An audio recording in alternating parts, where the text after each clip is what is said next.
After an eternity of stillness, the darkness began to writhe, and from that mass 2 enormous powers emerged with power to shape the land. First, the nameless serpent uncoiled and shed the fertile darkness from its skin, bringing life and its necessary twin, death. Then Mother Agora, light of the ages. Her light illuminated the land and brought with it unspeakable knowledge.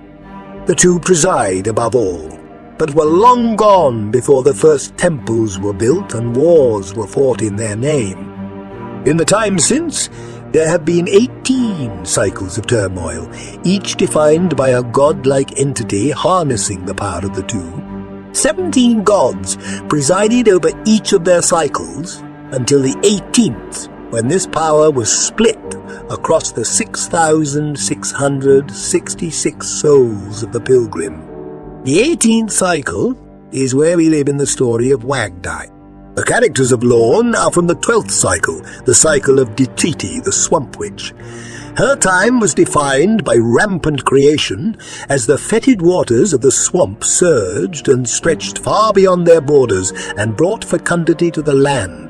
Her coven of followers grew in power, and together they wreaked organic chaos and violent decomposition across the forsaken lands.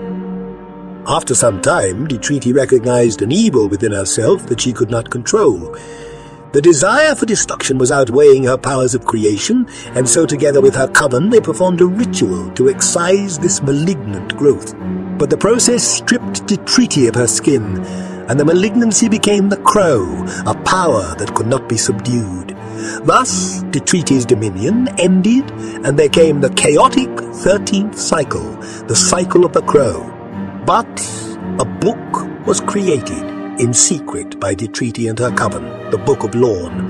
The book described events from the 12th cycle and into the future, illuminating a path in which Detriti would be able to retake the power of her cycle. It would require extraordinary acts: the death of Detriti herself, the unlikely sublimation of her skull into the form of the crow, and an arcane ritual undoing death itself for their 12th cycle followers. If successful, the figures and folk heroes of Lorn might be brought forth once more from death, from the void eternal. They would breathe once again in the 18th cycle, the world of the pilgrim, in order to help the restored Detriti and her purpose. But of course, with life comes choice. It is up to the denizens of Lorn to choose their path in this new world. But remember the constant, my dear traveler. No matter what choice you make, in the end, we are all going to die.